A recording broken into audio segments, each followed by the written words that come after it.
Good evening, Richmond County, and welcome to your Thursday edition of Live at 5. I'm Matt Harrelson. Fireworks will light up the Marston sky this summer for the inaugural 4th of July at the Rock Extravaganza. Rockingham Speedway and Entertainment Complex officials announced the event in partnership with the City of Rockingham and Richmond County late Wednesday. While not many details have been announced, officials say there will be live music, kids' activities and bounce houses, and of course a fireworks show, which is currently in the design stage. Frank Bloom, the operating partner and vice president of events, marketing and development at The Rock, said that the fireworks show is going to be one of the largest fireworks shows in the entire Southeast, if not the largest between Washington, D.C. and Atlanta, according to a fireworks vendor. Bloom said many corporate partners are being assembled alongside of the vital support of the City of Rockingham and Richmond County. Rockingham Mayor Steve Morris said that he is very excited for the event. Morris also mentioned the city's Plaza Jam concert with Craig Willard and the Embers was moved to Wednesday, July 3rd. Gates will open at 3 p.m. and the music will begin at 4. Admission and parking are both free. Bloom said that more information will be released at therocknc.com very soon. A candlelight vigil has been scheduled to remember a mother and daughter killed in Chesterfield County on Tuesday. According to a Facebook event page, the event to honor the late Haley Jordy Brown and her 3-year-old daughter Sadie Grace Linton will be held at 6 p.m. on Saturday at Free Worship Church in Sherall. Posts on the page indicate that T-shirts and decals in memory of the two will be for sale, and homemade cakes will be auctioned to the highest bidder, with proceeds going to the family. Brown and Linton were found shot dead around midday Tuesday at a home on Society Hill Road near the Darlington County line, according to the Chesterfield County Sheriff's Office. The body of a man, 27-year-old Cordarius Foster, was also found. Very few details have been released in the case, and the investigation continued Wednesday. The Sheriff's Office said more information would become available when the time is appropriate. A man killed after he, quote, made entry into a home on Richmond Road late Monday night had pending criminal charges, including attempted murder in South Carolina. According to Marlboro County court records, 26-year-old Rico Jacoa Shelton was one of 4 defendants in a burglary case from last year. WPDE reported in September that Shelton, Michaela Laris Crowder, and Latay Lockhart and Theo Short were connected to burglaries during Hurricane Florence, where shots were fired into a victim's car. Shelton was charged with 2 counts of assault and attempted murder, burglary, and conspiracy, court records show. The last activity was a bond motion on November 9, 2018, and a true bill of indictment was filed January 22nd. Shelton was killed after being shot in the head on Monday when investigators with the Rockingham Police Department say he, quote, made entry into a residence in order to perpetrate a criminal act. The department hasn't released any information since late Tuesday morning, and the investigation is ongoing. A man pulled over for a traffic violation this weekend would wind up in jail on felony drug charges. An officer with the Hamlet Police Department conducted a traffic stop Sunday evening for a lighting violation at the corner of US 74 Business and Raleigh Street, according to a report. The officer searched the car and allegedly found nearly 18 grams of marijuana, a digital scale, and clear plastic baggies. 24-year-old Nigel Jock Goodwin of Rosemont Avenue was charged with 1 felony count each of possession with intent to sell or deliver marijuana and maintaining a vehicle, dwelling, or place for a controlled substance, and a misdemeanor count of possession of marijuana paraphernalia. Police say Goodwin had also 2 orders for arrest for resisting a public officer and possession of drug paraphernalia. Those charges are not yet listed with the North Carolina court system. Goodwin was booked into the Richmond County Jail under a $10,500 secured bond, but had been bailed out by Wednesday. He's scheduled to appear in court April 25th. All right, when we return, Kelsey has your Live at 5 weather report. What is the weather for the weekend? We'll let you know right after the break, so stay tuned. At Richmond Community College, we can prepare you for a high-skill, high-paying career in a variety of fields. We are always developing new courses and programs in response to the communities we serve. We offer day, evening, and online courses, and you can now complete 7 curricular programs entirely online, including our university transfer degree. At Richmond Community College, we believe in helping you prepare for a better life. Richmond Community College, local college, big impact. Richmond Young Professionals is hosting the first ever disc golf tournament at the newly constructed Henson Lake Disc Golf Course in Rockingham. On Saturday, April 27th, players can participate for prizes in either a team round, a singles round, or play in both. Registration is $25 per person, and the first 40 to sign up will receive a free premium custom Henson Lake disc. Sign up at eventbrite.com today. McNair Auto Sales is the place to buy your pre-owned car, truck, or van. To be the best, it takes big selection, friendly staff, and great pricing. We guarantee a no-hassle buying experience, and financing is available right on site. So come see us today. We're located at 1026 East Broad Avenue in Rockingham. And remember, with over 40 years of experience, you know McNair is the name you can trust. Today's Live 5 weather report is brought to you by Medical Center Pharmacy, and the weather outside has been nice and sunny for the most part for today, but that won't be the case leading on to the rest of the week until at least next week. And of course, temperatures for tomorrow, there is a chance of thunderstorms, so keep that in mind. The temperatures are probably going to be around the 70s, close to the 80s. So Fayetteville a high 77, low 66.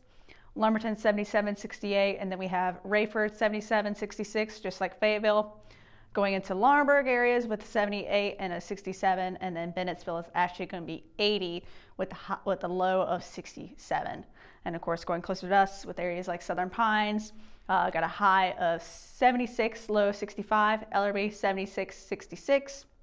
Rockingham, of course, 76, 67, and then Wadesboro 76, 67 as well. So it's going to be in the 70s for the most part for the rest of the time. It's finally warming up, but we do have a lot of thunderstorms coming up for the next 4 days, it looks like. So Friday has a 50% chance of thunderstorms. Same with the evening and morning with a high of 76 and a low of 67.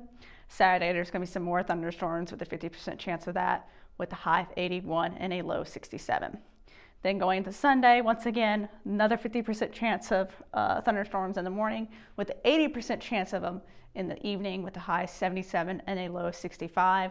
And then Monday, more thunderstorms, 70% of that, but no chance of it in the evening. So it's got a high of 70 and a low 49 for Monday. And then Tuesday, the sun will be back. There will be no more thunderstorms that day with a high 74 and a low 54. And then Wednesday and Thursday are both going to be cloudy. But once again, there's still going to be some sun. There's not going to be any rain or anything.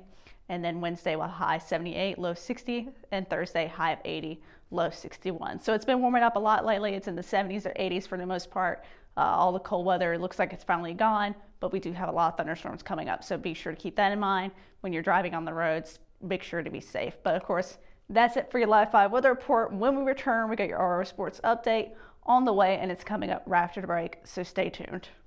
At Richmond County Hospice, we strive to provide high-quality care to our patients and their families. Whether it's the incredible hospitality at the Haven House or from the comfort of your own home, you can count on Hospice to be there for you. We also offer monthly grief support groups, and our chaplain will be there to hold your hand in prayer. Through our amazing staff and our volunteers, Hospice has made difficult times easier for our community. Call the number on your screen if you feel that you or your loved one may benefit from our services. Richmond County Hospice. Peace, comfort, dignity.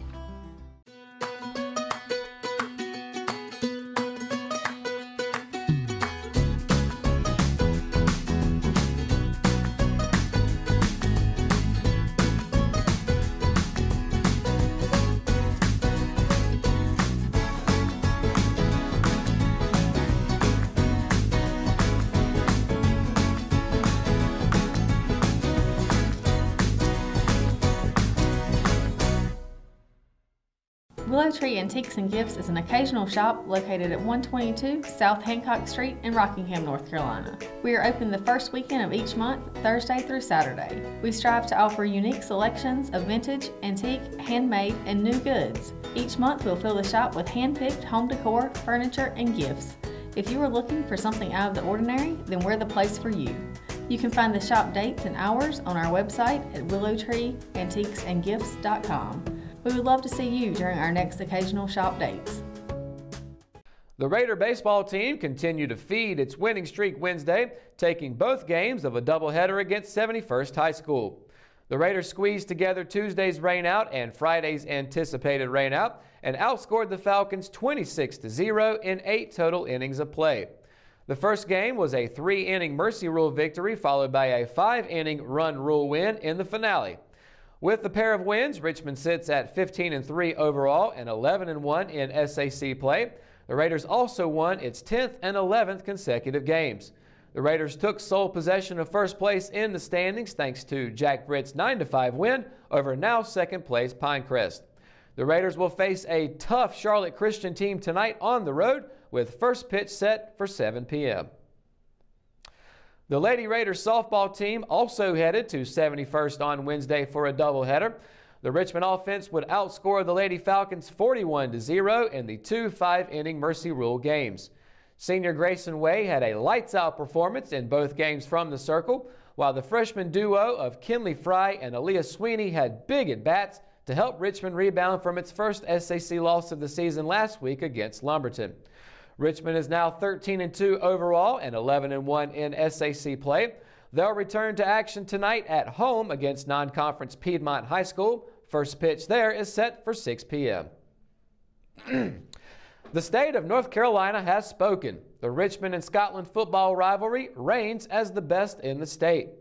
The long-standing association between the Raiders and Fighting Scots is usually one of ferocity and sides taken, but the two schools find themselves in unfamiliar territory, united together on the gridiron as the best of the best.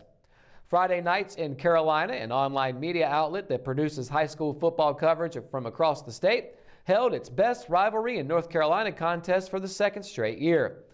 The final round consisted of the Raiders and Fighting Scots facing off against Union County High Schools Porter Ridge and Sun Valley. Using a Twitter poll that ran for 5 days starting on April 4th, the SAC duo emerged victorious.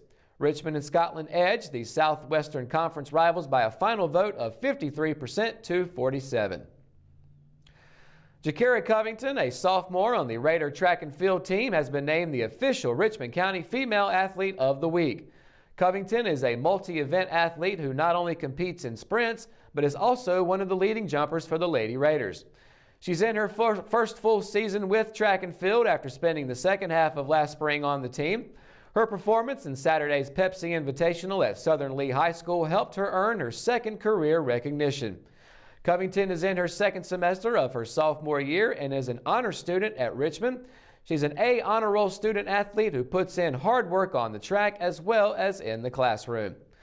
With a little over 2 school years until she graduates, Covington hopes to maintain the academic and athletic track she's been on since becoming a high schooler.